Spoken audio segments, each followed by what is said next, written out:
Soy chofer de una empresa de autopartes con sede en Toluca. Hacemos entregas en todo el centro del país: Querétaro, San Luis, Puebla, Hidalgo. Trayectos largos, casi siempre de madrugada, cuando el tráfico afloja. Muchos creen que el peligro está en los asaltos, pero si me preguntas a mí, lo verdaderamente inquietante está en el vacío.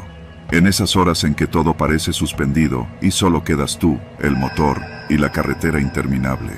Esa noche salí del Parque Industrial de Lerma a eso de las 10, con rumbo a León. Llevaba piezas para un taller que necesitaba entregarlas de madrugada. Era un trayecto de más de 4 horas, así que preparé café, música en mi teléfono y me aseguré de que el tanque estuviera lleno. Nada fuera de lo normal. El tramo entre Toluca y Atlacomulco estaba tranquilo. Poco tráfico, sin niebla y el clima seco, como suele ser en diciembre. Pasadas las 11:30, pasé por un Oxxo de carretera a la altura de El Oro. Compré otra botella de café frío y unas galletas. Un par de traileros estaban estacionados, hablando junto a sus unidades. Me saludaron de lejos. Les devolví el gesto y seguí mi camino. Fue después de Ixtlahuaca cuando empezó lo raro. El primer detalle fue sutil. Una camioneta negra apareció por el retrovisor. No vi de dónde salió, simplemente estaba ahí, a unos 40 metros detrás de mí. Pensé que era normal. A esas horas cualquiera puede andar por la libre, pero al pasar los minutos, noté que no rebasaba ni se alejaba. Mantenía siempre la misma distancia. Me pareció extraño, aunque no alarmante. Después de 5 minutos igualitos, empecé a sospechar. Reduje un poco la velocidad para ver si quería pasar. Nada. El vehículo hizo lo mismo. Volví a acelerar. Él también. A esas alturas, ya no era casualidad. El camino era solitario, de esos que cruzan campos secos y cerros bajos. Ni una sola luz en varios kilómetros, más allá de los postes ocasionales o alguna finca a lo lejos. La camioneta no llevaba placas visibles y tenía los vidrios polarizados. Solo se distinguían los faros, fuertes, blancos, como nuevos. Me hacían sombra en el retrovisor. Intenté relajarme. No era raro que alguien se colgara de otro coche para sentirse más seguro en la noche. Pero había algo en la insistencia de la distancia, en la forma casi quirúrgica en que seguía cada uno de mis movimientos, que me ponía tenso. Tomé un desvío secundario a la altura de Temascalcingo, una vía angosta que cruza por un par de rancherías. Lo había hecho antes. Era una especie de atajo que evita parte de la autopista federal. Y sí, también era más solitario. Lo hice como prueba. Si el conductor era alguien con ruta propia, seguiría derecho. Pero no. El muy cabrón también se desvió. A esas alturas el estómago ya se me había endurecido. Bajé la música y apagué el Bluetooth. Quería silencio total. Escuchar cualquier cosa que pudiera alertarme. Me obligaba a no mirar el retrovisor tanto, pero cada tanto lo hacía. Ahí seguía. Siempre a la misma distancia. 10 kilómetros más adelante, pasé por un retén viejo de la Guardia Nacional, abandonado desde hace meses. En el arcén, vi una patrulla oxidada con los logos borrados. No había nadie, solo estructuras metálicas oxidadas. Pensé en detenerme. Quizás el otro pasaba de largo si pensaba que ahí había vigilancia. Pero cuando aminoré la marcha, la camioneta también lo hizo. Ya no era paranoia, era seguimiento, real, intencional. Aceleré. El motor respondió con fuerza y sentí cómo vibraba el volante. Curva tras curva, el camino se volvía más angosto y lleno de baches. Las llantas chirriaban al tomar las vueltas, y por momentos temí que una piedra mal puesta me hiciera perder el control. La camioneta, sin embargo, no se inmutaba. Giraba perfecto, sin errores, como si ya conociera el camino mejor que yo.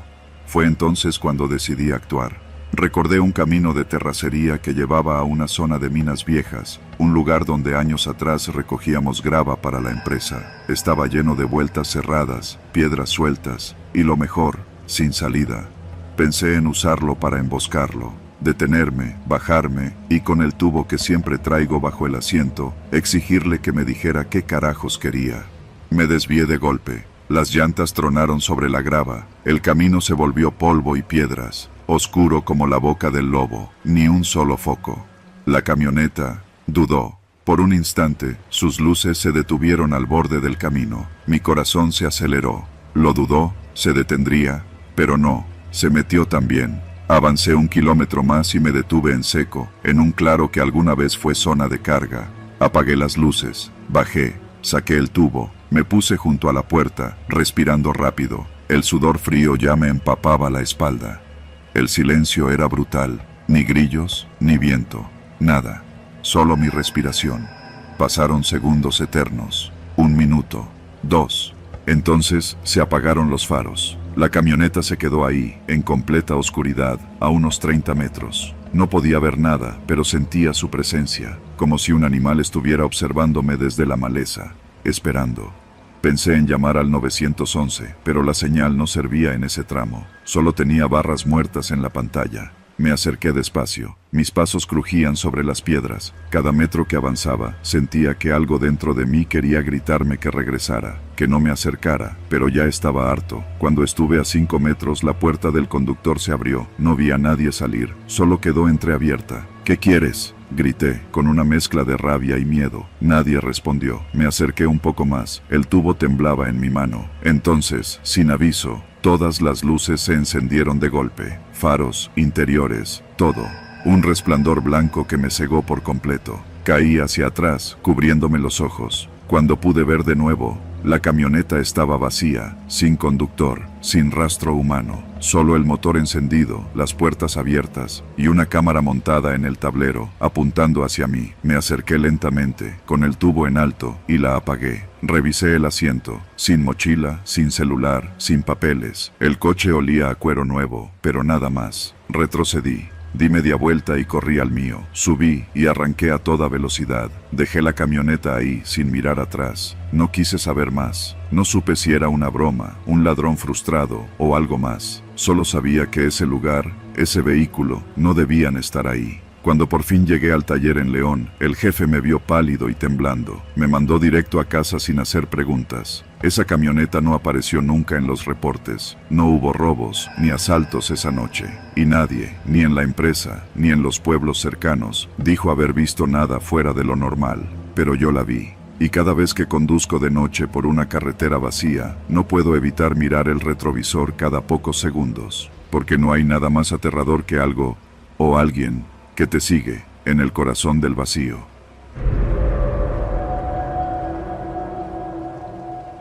Nunca pensé que fuera a terminar rogando por mi vida a un par de escuincles armados, pero en esta ciudad basta con tomar una calle equivocada para que todo se te voltee. Era jueves. Había salido tarde de trabajar en una pizzería en la colonia Narvarte. Me tocaba cerrar, y aunque siempre me quejaba del horario, ese día necesitaba la lana extra. Mi vieja me había mandado mensaje para decirme que no alcanzó a pagar la luz y que iban a cortar el servicio en su casa de Iztapalapa. Así que, con la cabeza llena de cuentas y preocupaciones, encendí la moto y agarré rumbo a mi casa, allá por la Doctores. Eran cerca de las 11:30 de la noche. A esas horas ya casi no hay tráfico, pero la ciudad cambia. Las calles que durante el día están llenas de ruido y gente se vuelven vacías, y el silencio se siente como una amenaza. Agarro División del Norte, luego doy vuelta para cortar camino por una calle de esas que parecen más pasillos de barrio que avenida. No es la primera vez que lo hago. Uno va calculando sus rutas, buscando ahorrarse 5 minutos, 10 tal vez, sin pensar que a veces esos minutos cuestan demasiado. Justo cuando pasé una calle mal iluminada por donde había un puesto de tacos cerrado, noté algo raro. Detrás de mí, 2 motos. Nada fuera de lo común, pensé. A esa hora es normal ver repartidores como yo. Pero algo en su movimiento me dio mala espina. No se adelantaban ni se quedaban atrás. Me seguían a una distancia exacta, como si esperaran algo. Me dije a mí mismo que estaba paranoico, que ya era muy noche y que andaba cansado. Traté de relajar los hombros, pero el instinto no mentía. Las motos seguían detrás, y cuando aceleré, ellos también. Fue entonces que supe que esto no era casualidad. Tomé una avenida más ancha con la esperanza de perderlos, pero se acomodaron como si hubieran ensayado la jugada. Uno a cada lado, yo en medio. Mis manos empezaron a sudar dentro de los guantes. El de la izquierda se me emparejó. Llevaba casco, chamarra negra y unos pantalones entallados como los que usan los chavos que se creen malotes. Me miró por debajo del visor.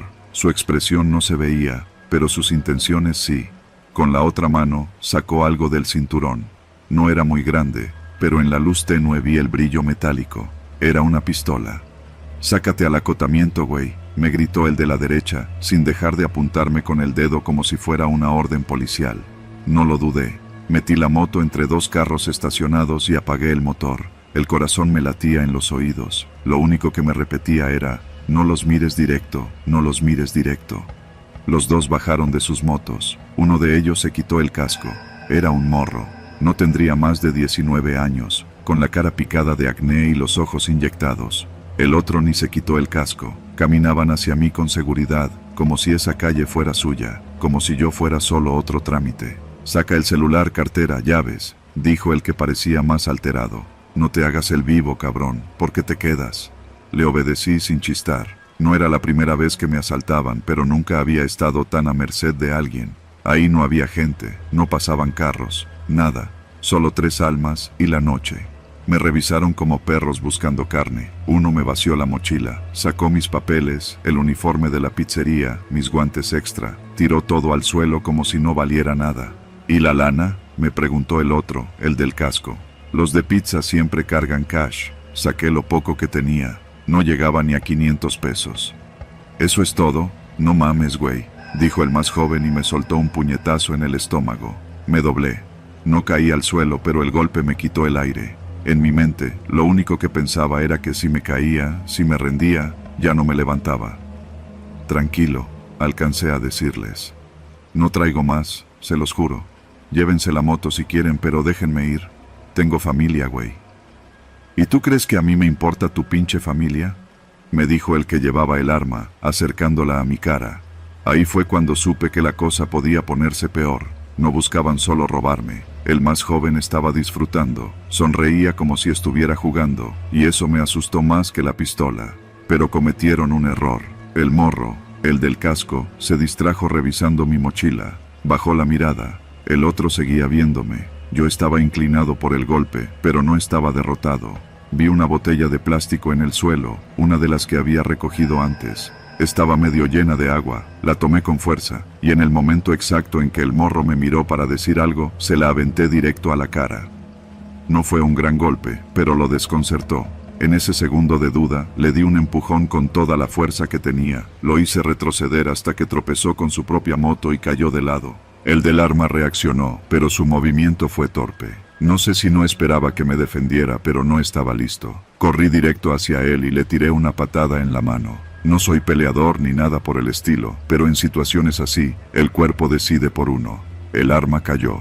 Corrí, no hacia la moto, corrí hacia la avenida gritando: «¡Ayuda! ¡Me quieren matar!».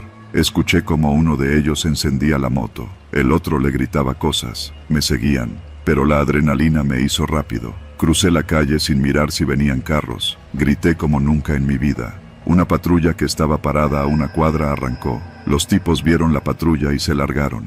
No sé qué tanto alcanzaron a ver los policías, pero yo caí en la banqueta frente a una fonda cerrada, jadeando como si hubiera corrido un maratón. Temblaba entero. No me alcanzaron a robar todo. Se llevaron el dinero y el celular. La mochila quedó tirada, rota. La moto seguía ahí. Pero ese no fue el peor robo. Me quitaron algo más. Esa noche, me quitaron la tranquilidad de moverme en mi ciudad. A partir de ahí, cada moto detrás de mí es una amenaza. Cada calle oscura es una emboscada. Puse la denuncia. Nada pasó. Nunca agarraron a nadie. Solo me dijeron que tuve suerte de no terminar tirado con un balazo en el pecho como otros tantos. Desde entonces, cambié de ruta. Cambio cada noche. Porque en esta ciudad, el miedo se vuelve rutina. Y cuando 2 motos se te emparejan de noche, ya no piensas si son repartidores como tú. Lo único que piensas es cómo sobrevivir.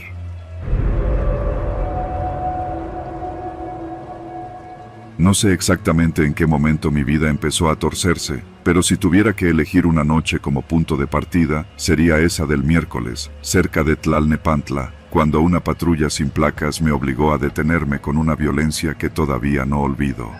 Me llamo Javier Hernández. Trabajo en logística para una empresa de refacciones automotrices y por temas de rutas y entregas, suelo moverme hasta tarde en una camioneta de la empresa, una Toyota blanca sin mayores distintivos. Ese día había salido más tarde de lo habitual porque uno de los proveedores no soltó la mercancía hasta pasadas las 10 de la noche. Mi jefe me pidió que al menos lo dejara en la bodega de Naucalpan, que no lo trajera de vuelta hasta el día siguiente. Tomé periférico rumbo norte, luego agarré Gustavo Vaz, ya con el radio apagado y las calles en ese silencio raro que solo tiene el Estado de México a esa hora. Iba cansado, sí, pero completamente sobrio, atento, sin música, sin celular. Por eso lo vi venir. Justo al pasar una curva, frente a una estación vieja de gasolina cerrada desde hace años, vi las luces de una patrulla detrás de mí. No encendieron la torreta, pero sí me aventaron las luces altas. Revisé el retrovisor y vi que el vehículo no tenía placas visibles. Al principio pensé que tal vez eran placas oficiales o rotuladas con vinil desgastado. Me orillé con cuidado. Apenas me detuve, esa patrulla se cerró violentamente por el lado del conductor, rozando mi espejo. De inmediato, dos hombres bajaron. Uno vestía pantalón negro y una chamarra que parecía de policía, pero no traía insignias. El otro era más bajo, con rostro anguloso, que apenas logré ver bajo la sombra del toldo. Llevaban armas, no pistolas, armas largas, escopetas o algo así. No me preguntaron nada, ni buenas noches, ni ¿a dónde va? El alto me golpeó la ventana con el cañón del arma. Grité por reflejo. «¡Bájate del vehículo ahora!». Tenía el corazón en la garganta. Bajé con las manos en alto, diciendo que era de logística, que traía facturas, que no llevaba nada ilegal. El bajo se puso a revisar la cajuela sin siquiera preguntar. El alto me revisó los bolsillos, me sacó el celular y las llaves de la camioneta. «¿Y este teléfono?», preguntó. «Es mío, personal». «¿Y la clave?». «Perdón». Me encajó el arma en el pecho. Era pesada, real, lo supe por el golpe seco contra mi esternón. «La clave», dije. «Ya», se la di. No había nada que esconder, pero el miedo me nublaba la mente. El bajo regresó de revisar la camioneta. «No trae nada, pura refacción y papeles». «¿Seguro?». El alto me miró. «¿No nos estás escondiendo algo?». «No, señor», le dije como idiota, por reflejo. No eran policías, lo supe desde el primer minuto, pero no decirlo en voz alta era lo único que me quedaba. Me empujaron contra la cajuela y me patearon las piernas hasta que estuve de rodillas. Sentí la rodilla izquierda rasparse con el pavimento. El alto volvió a hablar. «¿Cuánto traes?». «Nada, traigo la tarjeta de la empresa». «¿Y tú crees que nos importa tu tarjeta?», gruñó. Entonces me pusieron una bolsa negra en la cabeza. Me subieron a empujones a la camioneta, en el asiento trasero. No supe si era la mía o la de ellos, pero el asiento estaba húmedo, como si hubieran derramado algo antes. No amarraron mis manos, pero uno de ellos iba junto a mí, respirando fuerte. Olía a cigarro y a grasa vieja. Sentí que el otro manejaba. «¿Lo llevamos al punto o qué?». «Sí.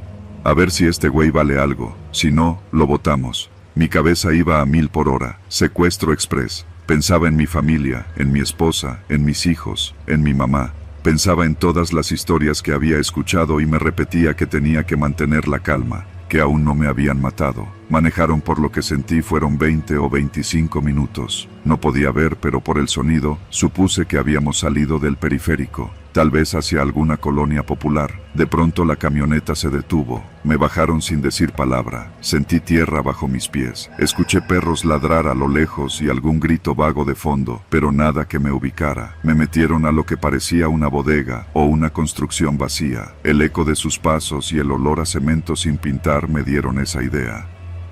«Quítasela», ordenó uno. Me quitaron la bolsa de la cabeza.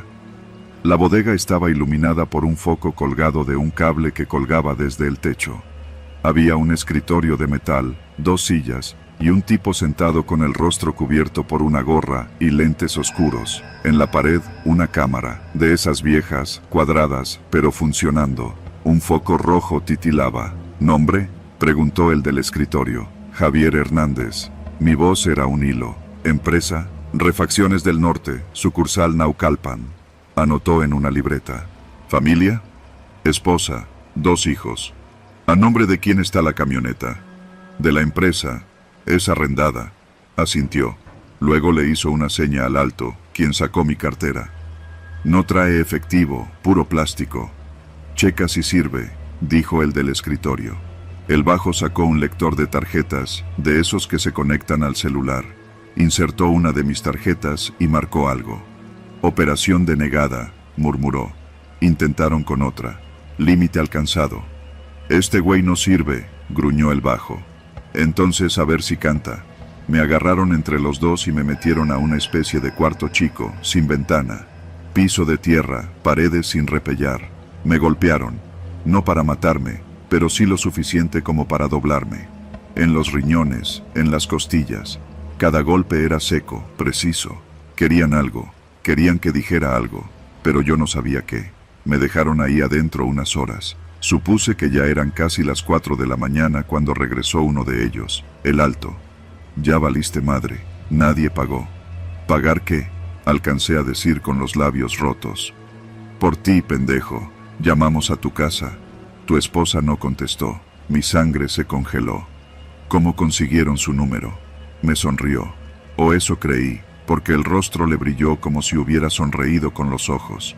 Eso no importa. Me arrastró de nuevo a la habitación grande. Esta vez había 2 hombres más. Uno grababa con un celular, el otro con una libreta en mano, anotaba algo mientras me mostraba una fotografía. Era una cara que no reconocí. ¿Lo conoces? No. Otro golpe. ¿Este? Otra foto. Otro no. Otro golpe. Estaba a punto de perder el sentido cuando el hombre del escritorio levantó la mano. Ya. Este no es. Déjenlo. Los otros se voltearon a verlo. Uno de ellos frunció el ceño. ¿Y lo soltamos así? Sí, no sirve. Que corra. Me sacaron a empujones y me dejaron a la orilla de una avenida. El cielo ya clareaba. Me dolía todo, pero estaba vivo. Caminé hasta ver un Oxxo. Estaba cerrado. Golpeé el cristal hasta que el vigilante me abrió. Llamó a la policía. Me llevaron a un ministerio público, donde nadie supo qué hacer conmigo. No lo secuestraron formalmente. No pidieron rescate. ¿Qué quería que le hagamos? Me fui caminando, con un folder de denuncia que probablemente nunca se investigó. Al regresar a casa, mi esposa lloraba. Me contó que sí le llamaron. Un hombre con voz suave le preguntó por mí, que si yo tenía enemigos, que si quería volverme a ver, que no hablara. No pidió dinero, solo colgó. Desde entonces, no duermo igual.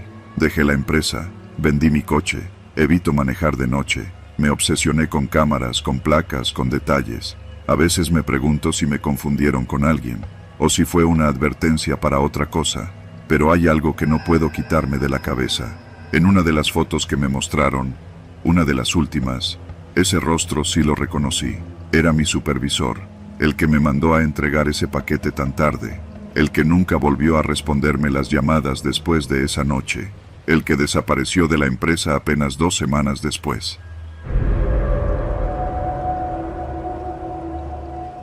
La mañana había empezado como cualquier otra. Eran cerca de las 6:30 y ya estaba de pie, poniéndome la camisa blanca del trabajo, los jeans que más aguantaban el calor y mis tenis viejos. Vivo en Naucalpan, en una colonia que tiene de todo. Tienditas, mecánicos, carnitas los domingos y también, claro, su buena dosis de robos. Salí con prisa, porque si no agarraba la combi antes de las 7, se me complicaba llegar a tiempo al trabajo.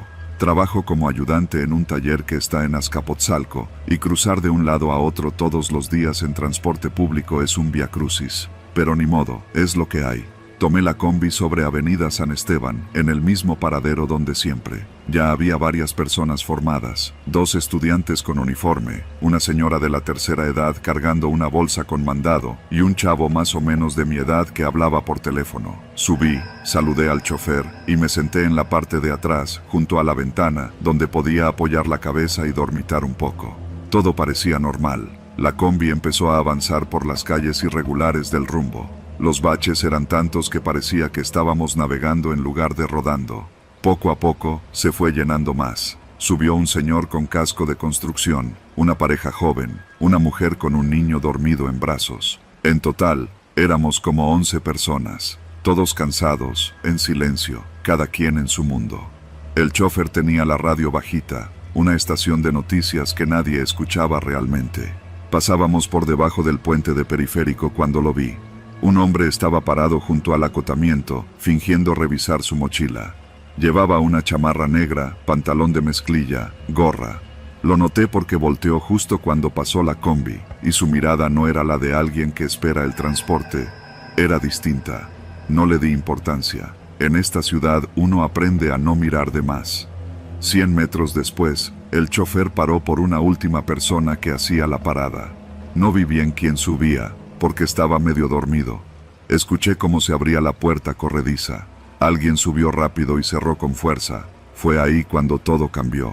«Ya se la saben», gritó una voz, con tono seco, sin emoción.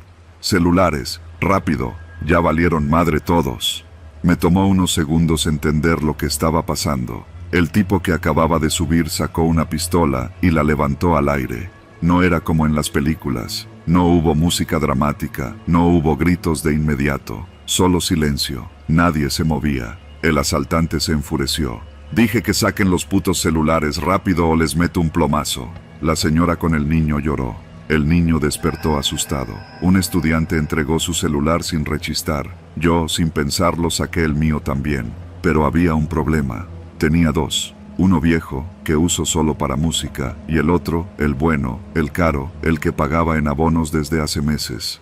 Tomé el viejo y lo puse en mi pierna, listo para entregarlo. El otro lo metí en mi calcetín, debajo del pantalón. No fui el único que lo intentó. El hombre de la gorra, el que había subido antes, también trató de esconder su celular entre sus calzones. El asaltante no era tonto. Empezó a revisar uno por uno. Nos apuntaba mientras tomaba los teléfonos. Se movía rápido, respiraba agitado. No parecía nervioso, solo molesto, como si le diera flojera estar ahí. Cuando llegó al hombre de la gorra, lo miró feo. «Ese no es tu único celular. Dámelo todo, güey. Te estoy viendo». «Es el único», dijo el tipo. «Ah, sí. ¿Te quieres hacer el vivo?» Y sin decir más, lo golpeó con la cacha de la pistola en la cabeza. El golpe sonó seco, fuerte. El hombre se fue de lado, sangrando. Nadie se atrevió a moverse. El asaltante rugió. «Ahora sí, saquen todo, culeros. Todo. Mochilas, carteras, lo que traigan». Vi como una mujer temblaba mientras sacaba su monedero. El niño volvió a llorar. El chofer no decía nada. Seguía manejando, con las dos manos en el volante. Sus ojos, fijos al frente, como si eso lo mantuviera a salvo. El tipo llegó a mí. Le di el celular viejo sin mirarlo a los ojos. Me registró con la mirada. Noté cómo dudaba. Luego se giró hacia otra señora. Pero yo ya estaba sudando. El celular bueno seguía en mi calcetín, y si me lo encontraba, tal vez me pasaría lo mismo que al de la gorra. Fue entonces que algo cambió. La combi redujo la velocidad y se detuvo repentinamente en un semáforo cerca de un tianguis que apenas comenzaba a instalarse. El asaltante se molestó. «¿Por qué te paras, cabrón? Tú dale». El chofer lo ignoró. «Te estoy hablando, idiota. Arráncate». «Ya no puedo. Se me apagó», dijo el chofer. Nadie supo si era verdad. Yo vi por la ventana. El motor seguía encendido. El tipo se enojó, se acercó al chofer y lo golpeó en la espalda con la pistola. Ahí fue cuando pasó. El chavo que estaba sentado junto a la puerta, el último en subir antes del asaltante, se lanzó sobre él, le tomó la muñeca y empujó con fuerza. Hubo un forcejeo. Todos gritamos. La pistola se disparó una vez. Un sonido sordo, seco, insoportable. El chofer gritó. El vidrio del lado derecho se estrelló. El asaltante cayó al suelo de la combi. El chavo lo tenía del brazo. La pistola había volado por los aires y cayó junto a mis pies. No lo pensé. Me agaché, la tomé, y sin saber cómo, la apunté. Tenía las manos temblorosas, pero el dedo no se movía. El tipo en el piso estaba sangrando. El chavo lo había golpeado contra el tubo del asiento. «Tírala, no dispares», me gritó, y obedecí. Solté la pistola en el asiento, como si me quemara.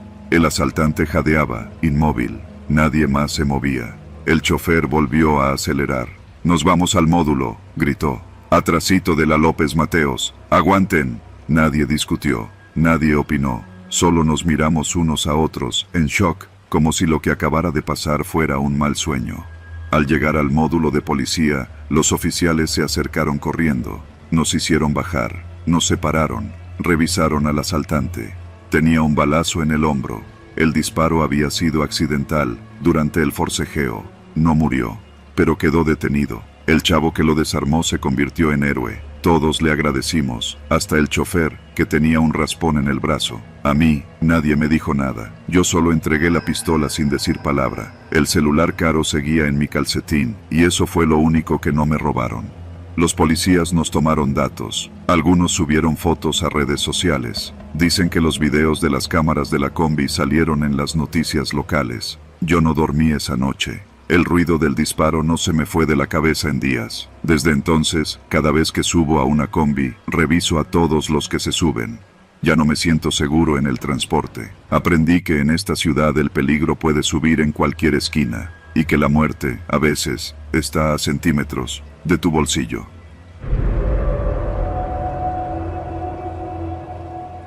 No me llamo Luis, pero así me dicen. Soy chofer de tráiler desde hace más de 20 años. Me he aventado miles de kilómetros por todo México, desde la Sierra de Durango hasta la carretera costera de Veracruz, pasando por caminos que no aparecen ni en los mapas de Google. He visto de todo, bloqueos, accidentes, asaltos. Pero lo que me pasó en la Libre a Guadalajara, una noche de octubre, todavía me cuesta contarlo sin que me suden las manos. Esa noche no estaba programado para salir, pero un compañero se enfermó y me ofrecieron cubrir la ruta. Me prometieron un bono si llegaba antes del amanecer con la carga a Tonalá. Era una entrega sencilla, papel industrial, nada de valor para los rateros, puro bulto. Pensé, es pan comido. Salí de la bodega en Irapuato a eso de las 8 de la noche, con mi café cargado, playlist de Vicente Fernández y un Red Bull en la hielera. Todo normal, todo como siempre. La carretera estaba tranquila, era lunes. Ni camiones de turistas, ni paisanos, ni tráfico pesado. Solo algunos carros y uno que otro tráiler. Pasé por Abasolo, luego por Pénjamo, y después de La Piedad empecé a notarlo. Menos luces, menos coches, más silencio. No me incomoda, al contrario, prefiero la carretera vacía. El camión va parejo, el motor ronronea, y los pensamientos se acomodan. Pero esa noche, algo se sentía distinto. No sabría explicarlo, era como si todo estuviera muy callado, más de lo normal. A eso de las 11:30, antes de llegar a Ocotlán, hay una curva famosa. Los traileros le decimos, la curva del diablo. No porque tenga leyendas ni nada, sino porque es cerrada, sin buena visibilidad, y ya ha habido muchos accidentes ahí. Si vienes muy rápido y no sabes, terminas con el tráiler volcado en el canal. Hay una pequeña subida antes de la curva y, justo ahí, fue donde empezó todo. Vi luces a lo lejos, no eran de un coche normal, eran potentes, como reflectores. Pensé que era un retén de la Guardia Nacional. Me preparé para frenar y sacar mis papeles. Era raro, porque nunca ponen retenes en esa zona, y menos de noche. Pero uno aprende a no hacer preguntas, solo se acata. Conforme me acercaba, vi que había 3 camionetas bloqueando media carretera. Una de ellas tenía luces estroboscópicas, como las de la policía, pero sin logos ni placas. Un hombre con chaleco reflejante y pasamontañas me hizo la señal de alto con una lámpara. Su postura era firme, nada parecía improvisado. Frené. El tráiler se detuvo lento, pesado. Bajé la ventana y el hombre se acercó. Tenía un radio en la mano, pero lo que más me llamó la atención fue su voz. No tenía acento de los de la guardia, era seco, directo. Buenas noches, jefe. Rutina de seguridad. ¿Puede bajar, por favor? Sentí una punzada en el estómago. No sé por qué, todo parecía normal, pero algo no cuadraba. Aún así, obedecí. Bajé con mi carpeta de documentos. Había 3 tipos más revisando con linternas alrededor de la cabina. Ninguno tenía placas ni gafetes. No llevaban armas visibles, pero tampoco parecían simples civiles. La forma en que se movían era como si hubieran hecho esto muchas veces. El tipo del chaleco revisó mis papeles con lentitud, me miraba de reojo, preguntó cosas que un oficial no debería preguntar. ¿Vienes solo? ¿Traes GPS? ¿Alguien sabe que pasaste por aquí? Respondí tranquilo, pero mi voz ya tenía nervios. No era tonto, sabía que algo estaba mal. Le dije que la empresa monitoreaba la ruta, lo cual era mentira. El GPS estaba apagado, pero necesitaba hacerle creer que no estaba solo. Eso lo hizo detenerse un segundo. Entonces otro de los hombres gritó: «Jefe, la caja no trae precinto». Ese fue el momento exacto en que sentí que algo estaba a punto de salirse de control. «¿Puedes abrirla, amigo?», me dijo el tipo del chaleco, esta vez más serio. Le dije que no tenía la llave. Era cierto. El tráiler venía precintado desde la bodega y se abría en destino. Él chasqueó la lengua, como si ya se esperara esa respuesta. Entonces vas a tener que quedarte aquí un rato, me dijo. ¿Hasta cuándo? No respondió. Uno de ellos subió a la cabina y apagó las luces del tráiler. Fue entonces cuando supe que esto no era un retén. Esto era un pinche asalto disfrazado. Y lo peor, bien organizado. No eran improvisados, sabían cómo operar. Eran discretos, rápidos, con radios, sin armas visibles. Pero el control lo tenían ellos. Me sentaron en una hielera junto a la camioneta, vigilado por 2 de ellos. Pasaron más de 20 minutos. Ningún coche pasó, ni un alma. Yo miraba el cielo esperando ver luces de un tráiler venir, de un coche, lo que fuera. Nada, solo silencio. Parecía que hubieran elegido esa curva por una razón. Nadie frena, nadie se detiene, nadie se mete. Todos piensan que es un retén real, y el que se detiene, se jodió. Uno de los tipos alzó la voz. ¿Qué hacemos con él? Si ya lo vieron pasar en la empresa, va a cantar, respondió otro. Que se duerma un rato, dijo uno más. Ahí sí sentí cómo me bajó la sangre del cuerpo. Me puse de pie. Oigan, no hay necesidad de meterse en problemas. Llévense lo que quieran, no vale la pena. La caja no tiene nada de valor, pura mierda de papel. ¡Cállate!, me gritó uno. Y fue entonces que apareció otro tráiler. Bajaba por la curva rápido. Lo vi desde la distancia. Ellos también lo notaron. Corrieron a sus posiciones. El tipo del chaleco me empujó contra la camioneta. No digas nada, me dijo con los dientes apretados. Ni un pinche gesto, ¿entendiste? El tráiler se acercaba a velocidad media, y como lo dije antes, nadie frena, nadie se detiene.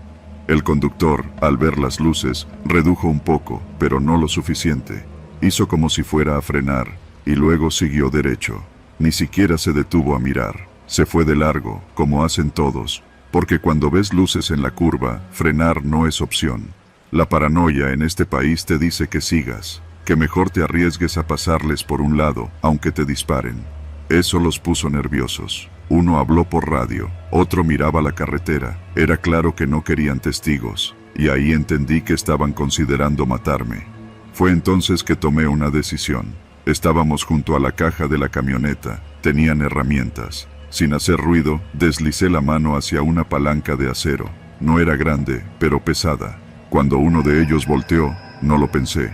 Le metí el golpe en la mandíbula con todas mis fuerzas. Cayó. Corrí, no hacia el tráiler.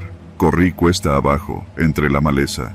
Conocía el terreno. Esa parte tiene una brecha que lleva a una zona de descanso, como a 500 metros. No me importó el lodo, las ramas, ni que me desgarrara la camisa con los matorrales. Solo corrí. Escuché que alguien disparó. Una sola vez. No sé si fue al aire o hacia mí. No me alcanzaron. Llegué a la zona de descanso. Había una caseta con baños públicos y un vendedor de tamales dormido en su carrito. Lo desperté a gritos. Le pedí que llamara a la policía. Me miró como si estuviera loco, pero marcó. Tardaron casi 40 minutos en llegar. Cuando los federales fueron conmigo a la curva, no había nadie. Ni camionetas, ni luces, ni restos. Solo estaba mi tráiler, estacionado, cerrado, con la puerta del copiloto abierta, como si nada hubiera pasado. El agente me dijo que quizá lo soñé, que tal vez fueron policías verdaderos, que no hay pruebas. Me reí. Un tipo con los dientes partidos no es un policía. Presenté una denuncia, me tomaron la declaración, nadie me llamó, nadie investigó. Renuncié al trabajo una semana después. La empresa me dijo que había puesto en riesgo la carga, que por poco y me la robaban. No les importó mi versión. Hoy manejo Uber en León. Ya no salgo de noche. No paso por curvas. Y si veo luces en la carretera, acelero. No me detengo. Porque hay cosas peores que los muertos. Hay vivos con pasamontañas que hacen justicia por su cuenta, que no buscan dinero, que solo quieren practicar, probar qué tan lejos pueden llegar antes de que alguien frene. Y si tú algún día pasas por la curva del diablo, recuerda esto. Si ves luces, no frenes. Porque ese retén no es retén, es una trampa, y tú podrías ser el siguiente.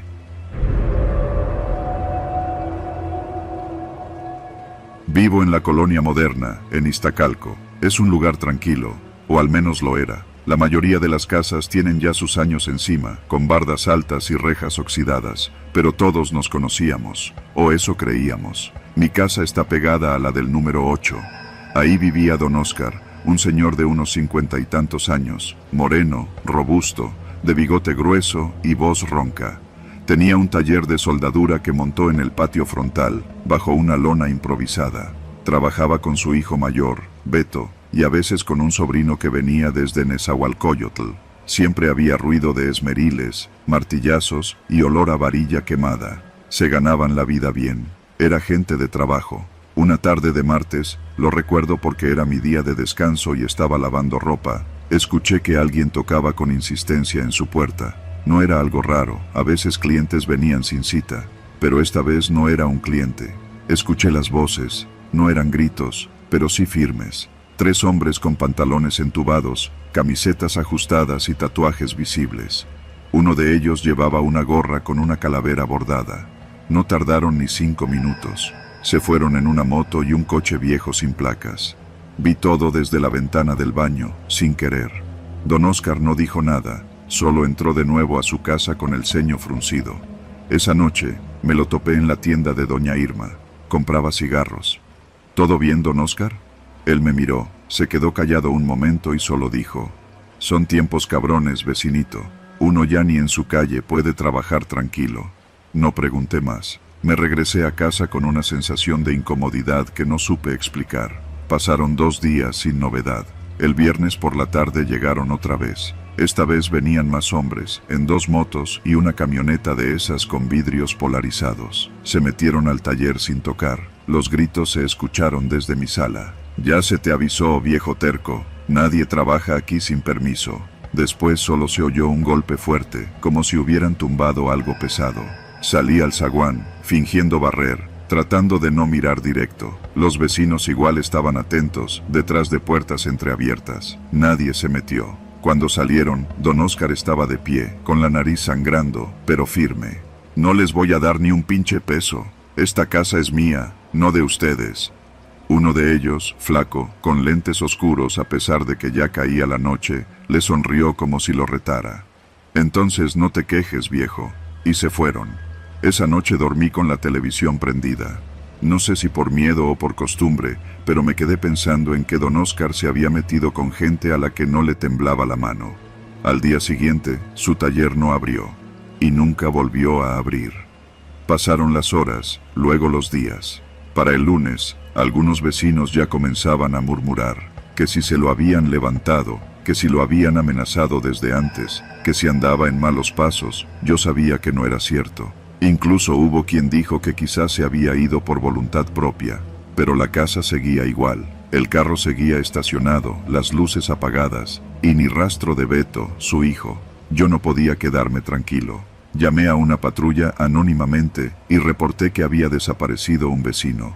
Llegaron tarde y sin ganas. Tocaron la puerta del número 8 y como nadie abrió, se fueron diciendo que no podían hacer nada sin una denuncia formal. Después supe por doña Irma que Beto había ido al MP a declarar que su padre estaba desaparecido, que no sabían nada de él desde el sábado, que había dejado su celular en la casa. Las autoridades, como siempre, no movieron un dedo. No era un caso urgente para ellos. Una semana después, alguien rayó con aerosol rojo la fachada del taller. Se cobra o se cierra. 2 días después, lo volvieron a rayar. Ya se cobró. Nadie lo borró. Nadie dijo nada. Fue ahí cuando el miedo se volvió real. Los vecinos empezamos a dejar de hablar del tema. Cerrábamos nuestras puertas más temprano. Los que tenían negocios chicos, como doña Irma con su tienda, don Nico con su herrería, o el puesto de tacos de los viernes, empezaron a dejar de vender. Algunos por vacaciones, otros por mantenimiento. Nadie lo decía, pero todos sabíamos lo que estaba pasando. El cobro de piso había llegado a nuestra calle. Yo me debatía entre irme o quedarme. Rentaba la casa desde hacía años, pero en esa colonia había crecido. Tenía recuerdos, amigos de infancia, el parque a una cuadra donde jugaba fútbol de niño. Pero cada noche, al escuchar el motor de una moto pasando lento frente a mi ventana, sentía que esos recuerdos ya no importaban. Ya no eran suficientes. Fue casi un mes después cuando todo se descontroló. Un día llegaron al taller 2 tipos. Uno de ellos era el mismo de la gorra de calavera. Forzaron la puerta con una barreta, sin ocultarse. Entraron, y en menos de 1 hora, comenzaron a sacar herramientas, máquinas, tubos de acero. Se lo estaban robando todo, descaradamente. Llamé al número de emergencias. Dije que estaban saqueando una propiedad. Nunca llegó nadie. Salí a la banqueta con el teléfono grabando sin que se notara. Solo alcancé a decir: oigan, ¿ustedes qué onda? El tipo de la gorra me volteó a ver con esa sonrisa torcida que ya conocía. ¿Qué, vecino? ¿También va a querer cooperar? Mire que hay espacio para todos en la lista. No dije nada. Me metí a mi casa y borré el video. Sí, lo borré. Y me odié por eso, pero me dio más miedo conservarlo que eliminarlo. Esa noche no dormí.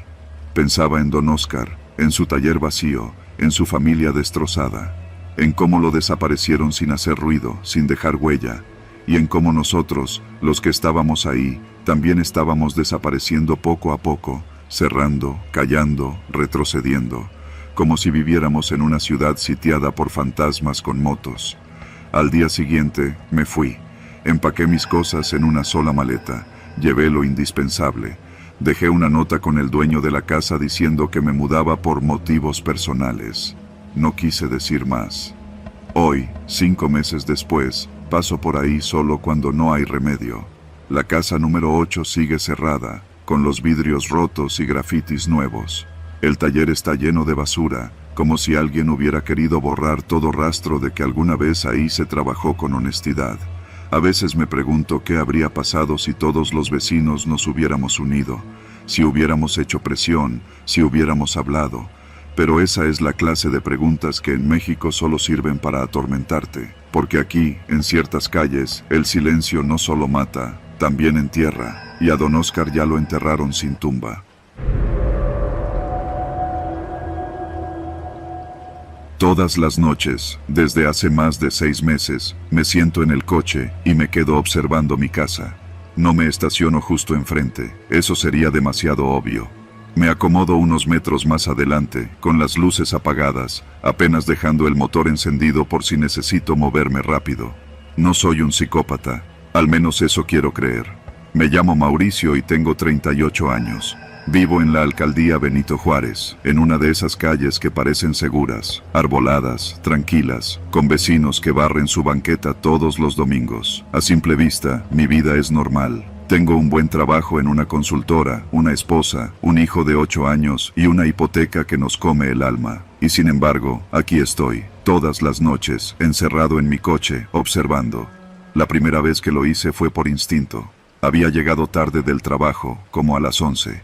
Ya sabes cómo es la hora pico en Insurgentes, aunque irónicamente es de noche. Todo era un caos. Estaba tan harto que no quise entrar de inmediato a casa. Me quedé ahí, apagando el estéreo, mirando las luces encendidas en el piso superior. Vi a mi esposa pasar por la sala, de un lado a otro, con el teléfono en la oreja. Eso fue todo, pero algo se encendió dentro de mí. Desde entonces, repetí el ritual. Cada noche, un poco más tarde, cada noche, un poco más cerca. No es que no quiera estar con ellos, es que necesito ver, necesito saber, necesito asegurarme, porque estoy seguro de que algo cambió en esa casa. Todo empezó con pequeñas cosas. Un día encontré la silla del comedor en otro lugar, no le di importancia. Luego fue el control de la televisión. Juraba haberlo dejado sobre la mesa, pero apareció en el baño. Una vez escuché pasos en la madrugada, pero cuando bajé a revisar, no había nadie. Pensé que era mi hijo, hasta que vi que dormía profundamente, abrazado a su peluche de dinosaurio. Hablé con mi esposa sobre eso. Me dijo que estaba estresado, que debía dormir más, que el trabajo me tenía tenso, que no era sano llegar tan tarde y pasar tanto tiempo frente a la computadora, que me estaba imaginando cosas. Me lo dijo con esa voz tranquila que usa cuando quiere que me calle, pero yo no me lo imaginaba. Una noche, desde el coche, vi a alguien más entrar a mi casa. Fue rápido. Una figura delgada, vestida de oscuro. No era uno de mis vecinos. No era un asaltante, porque usó llave. Entró como si fuera su casa. Me quedé paralizado, el corazón latiendo tan fuerte que pensé que el volante lo iba a sentir. Estuve a punto de salir, correr, gritar, pero no lo hice. Me quedé quieto, como un cobarde. No hubo ruidos, no hubo gritos. Nadie salió. Minutos después, mi esposa se asomó a la ventana de la cocina, como si nada. Tomaba agua. Luego apagó la luz y desapareció de mi vista. Al día siguiente no dije nada. Fui al trabajo como siempre. Reí con los chistes de mi jefe. Comí con los mismos compañeros en la misma fondita donde siempre pido enchiladas verdes. Pero en la noche, volví a estacionarme frente a casa. Esperé hasta ver la silueta de ese hombre salir por la puerta trasera. Tenía una mochila. Ese fue el momento en que dejé de confiar, no en ella, en la realidad. Porque, ¿cómo puede alguien entrar y salir de mi casa sin que yo tenga el valor de hacer algo? Intenté hablarlo con un amigo, uno que vive en Coyoacán, al que le conté casi todo. Le dije que creía que alguien se metía a mi casa, que no estaba seguro de qué hacer.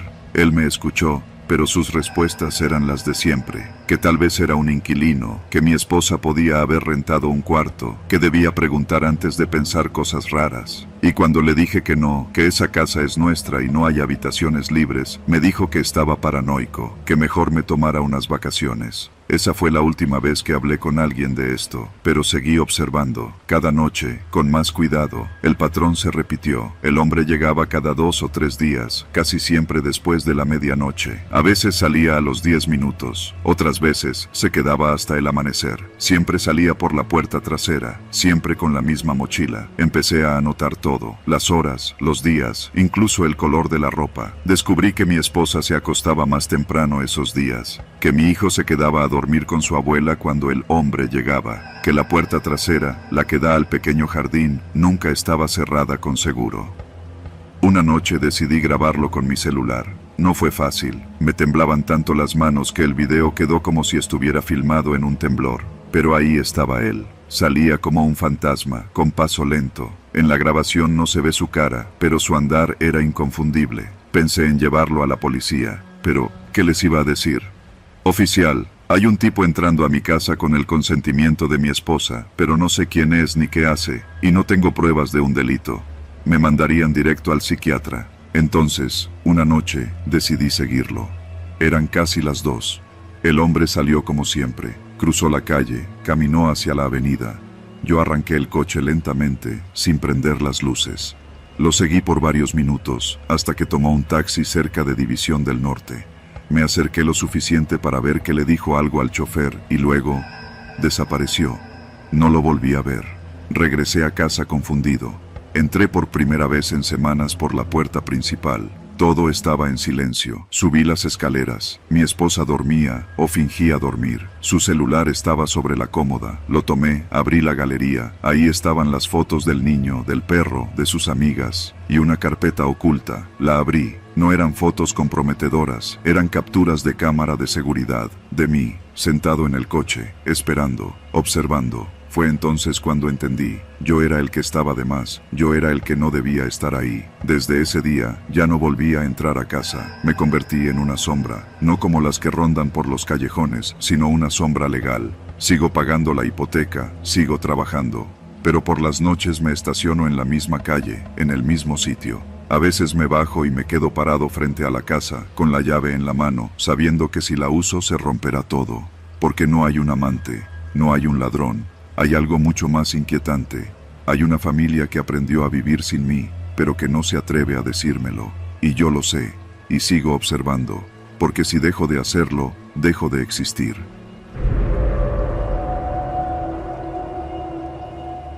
Nunca pensé que iba a tener miedo de mi propio negocio. De hecho, ese local era mi orgullo, el fruto de casi 10 años de esfuerzo, madrugadas, deudas y jornadas eternas. Se trataba de una papelería con cibercafé en la colonia Aragón, cerca de la avenida 608. Un lugar modesto pero bien montado, con su mostrador de cristal, sus vitrinas con útiles escolares, 3 computadoras funcionando con internet decente, y hasta un pequeño refrigerador con bebidas. Tenía cámaras de seguridad, persianas metálicas y cerradura eléctrica. Mi inversión más importante fue automatizar la cortina con un control remoto y sistema de cierre automático, de esos que bajan la reja a determinada hora si no lo haces manualmente. Lo atendía con mi primo Emiliano. Empezamos juntos, y aunque él no es socio, siempre estuvo ahí. Nos turnábamos los horarios y siempre nos quedábamos juntos al cierre, más que nada por seguridad.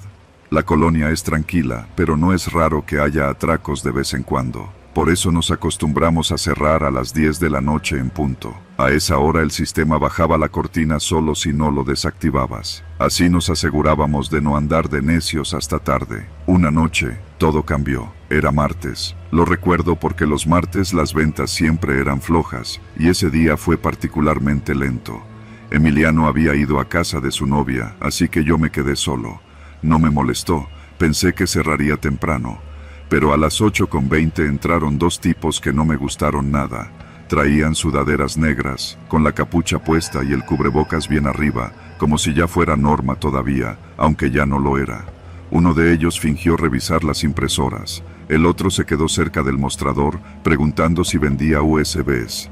Había algo raro en su tono. No sé explicarlo, pero era como si no buscara realmente comprar nada.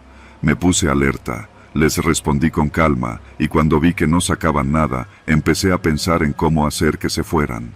¿Hasta qué hora cierras, jefe?, preguntó el que estaba frente a mí, sin quitarse el cubrebocas. 10 en punto. Solito se baja la cortina. Cierra con control. Ah, ¿automático? ¡Qué moderno!, dijo con una sonrisa que se notaba en los ojos, pero que no me tranquilizó. Me dieron mala espina. Se fueron sin comprar nada. Solo estuvieron unos 5 minutos, pero sentí como si me hubieran revisado, como si estuvieran midiendo el lugar. Cerré la reja a las 9:30. No esperé a que el sistema lo hiciera. Bajé la cortina manualmente, aseguré la cerradura y apagué el letrero. Lo que no supe hasta después fue que, aunque yo bajé la cortina, olvidé desactivar el temporizador del sistema automático. Es decir, la cortina iba a intentar bajar otra vez a las 10, aunque ya estuviera abajo. El problema fue que, como aún estaba en el local, el sistema pensó que el cierre no se había realizado. ¿Por qué? Porque uno de los sensores estaba fallando. Emiliano ya me lo había dicho una semana antes. Ese sensor de movimiento está loco, como que a veces no detecta que ya salimos y manda la señal al sistema de nuevo.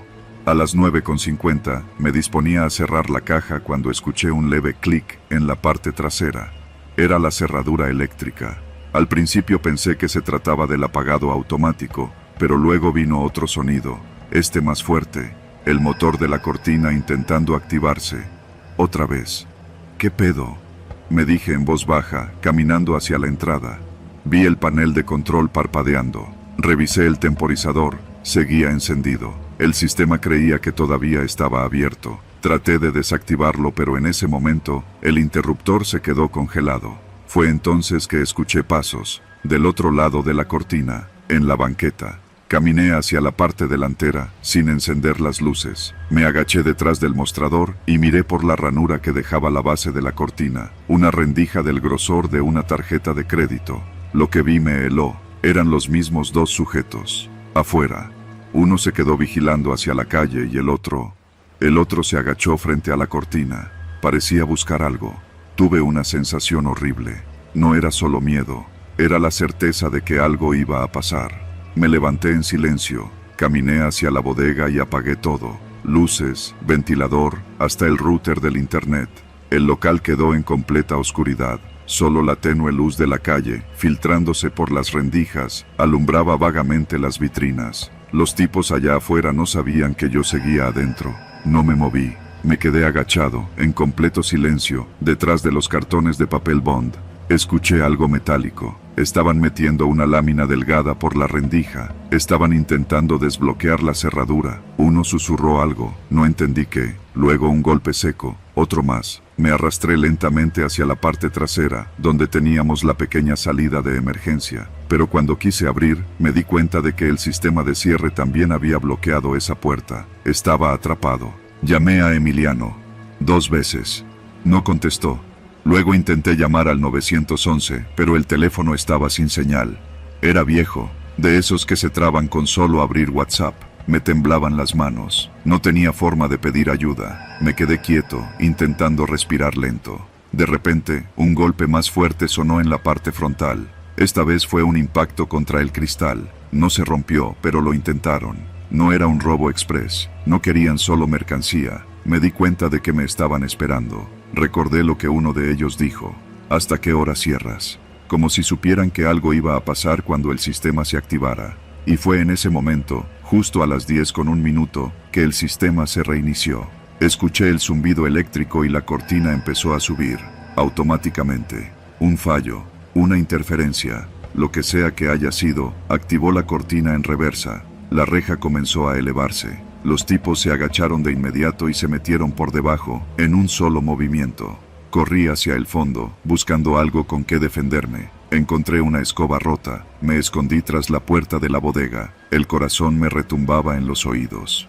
«Ya entramos», dijo uno, en voz baja. «¿Dónde está?», preguntó el otro. No encendieron las luces. Se movían por el local como si lo conocieran, como si hubieran estado aquí antes. Me quedé inmóvil. Escuchaba cómo abrían cajones, movían cajas, se acercaban al refrigerador. Uno de ellos dijo: «Aquí no está, revisa el cuarto de atrás». Ese era yo. Sentí un impulso, un momento de puro instinto. Salí de la bodega sin hacer ruido, crucé el local en la oscuridad y me lancé hacia la puerta principal. Agradezco haberle puesto doble candado a la reja. La abrí con un solo giro, empujé la cortina hacia arriba con las dos manos y me lancé a la calle. Corrí sin mirar atrás, hasta llegar a la esquina de la calle donde hay un puesto de tacos que a esa hora todavía abre. Les grité que llamaran a la policía. Me miraron como si estuviera loco. Cuando llegaron las patrullas, los tipos ya no estaban. Revisaron todo. Nada robado, nada forzado, ni una huella. Pero las cámaras se habían apagado. El sistema de grabación marcaba error justo desde las 9:59 hasta las 10:26. 27 minutos. Justo cuando pasó todo. La policía me tomó la declaración, pero no hicieron gran cosa. Dijeron que seguramente fue un intento de robo, que tuve suerte. Pero yo sé que no fue eso. No buscaban computadoras, ni dinero, ni mercancía. Me estaban buscando a mí. No volví a usar el sistema automático. Emiliano y yo ahora cerramos a mano, los dos juntos. Nos turnamos, pero nunca más estamos solos. Nunca. Porque esos tipos, quienquiera que sean, sabían cómo funcionaba mi sistema, sabían que el local podía abrirse solo, sabían la hora exacta, y nunca supe cómo. Me llamo Guillermo, tengo 36 años, y aunque mi vida no ha sido perfecta, nunca pensé que podría tambalearse tanto por algo tan estúpido, tan cotidiano. Aquella noche de septiembre, volvía a casa después de dejar a mi mamá en casa de mi hermana, en Tláhuac. Veníamos de visitar a una tía enferma en el hospital de Xoco, y yo, como buen hijo, me ofrecí a llevarla. Eran cerca de las 10:20 de la noche. La avenida Tláhuac estaba tranquila, aunque no vacía. Yo manejaba mi Sentra 2013, con las ventanas cerradas y el cinturón puesto. No traía música, solo quería llegar a casa, darme un baño y dormir. A la altura de la estación Nopalera, un retén improvisado me hizo frenar. No era un filtro de tránsito normal, de esos con conos naranjas y letreros reflectantes. No. Eran dos patrullas mal estacionadas atravesadas a medio carril y tres policías con chalecos fosforescentes y rostros cansados. Uno de ellos me hizo señas con la linterna para que me orillara. Lo hice sin problema. «Buenas noches», dije, bajando el vidrio. «Buenas, jefe. ¿A dónde se dirige?» «A mi casa. Vivo por San Andrés Tomatlán. Solo dejé a mi mamá en Tláhuac». El policía, un tipo moreno, alto, con el uniforme ya medio sucio y una pistola a la vista, me miró fijamente, como si mi respuesta fuera una especie de acertijo. «¿Y por qué tan tarde?» «Salí del hospital. Mi tía está internada. Pregúntele a mi mamá si quiere. Ella vive por aquí». «¿Tiene algo en el vehículo?» «No, nada ilegal». «¿Nos permite revisar?» Suspiré. No tenía nada que esconder. Asentí. Uno de los otros dos policías, más joven, con cara de no haber dormido en 2 días, se acercó por el otro lado y abrió la puerta del copiloto sin pedir permiso. Revisó la guantera, las bolsas de las puertas, y luego se fue a la cajuela. Mientras tanto, el alto me pidió mis papeles. Se los entregué. Licencia vigente, tarjeta de circulación, verificación al corriente. Todo estaba en orden. Pasaron 3 minutos. El joven regresó. «Nada raro, jefe». El alto asintió, me miró de nuevo, y ahí, justo ahí, todo se torció. «Oiga, patrón, ¿y si mejor cooperamos para que siga su camino?» Me congelé. La frase era simple, pero el subtexto era tan claro como un balazo. No era una sugerencia, no era una invitación, era una orden envuelta en cortesía fingida. «¿Perdón? Pues mire, es tarde, no tiene por qué complicarse la noche. Coopere con algo para las aguas o el cafecito, ¿no?», dijo, ya con media sonrisa torcida. Me limité a fruncir el ceño. Tenía dinero en la cartera, sí, pero no estaba dispuesto a soltarlo así. No había hecho nada. Oficial, no entiendo. ¿Cometí alguna infracción? Mire, patrón, interrumpió el joven. ¿De verdad quiere ponerse complicado? Porque si nos ponemos a revisar bien, a lo mejor le encontramos algo, ¿no? Ahí me di cuenta de que no estaban jugando. Me miraban con esa mezcla de desprecio y hambre que solo he visto en ojos que saben que tienen el poder en ese momento. El poder de hacerte mierda si se les da la gana. No he hecho nada, oficial. Estoy en regla. Puede ver mis papeles. Claro, claro, respondió el alto. Y no dudo que sea usted un ciudadano ejemplar. Pero mire, ya sabe cómo está la cosa en la zona. Seguridad, operativos, revisiones. Siempre es bueno tener voluntad de colaborar. Ya sabe, para que esto no se complique. Hizo una pausa y bajó la voz. ¿Cuánto trae? Me sentí humillado, enojado, con ganas de gritar, de exigir mis derechos. Pero el sentido común me jaló los pies al piso. Estaba solo, en esa calle oscura, con 3 tipos armados, con uniforme, sin testigos, y yo, solo con mi coraje. Saqué la cartera con la mano temblorosa. Llevaba unos 600 pesos. Era lo que me quedaba del gasto de la semana. Esto es lo único que traigo, dije. El alto tomó el billete de 500 y me lo arrebató de la mano.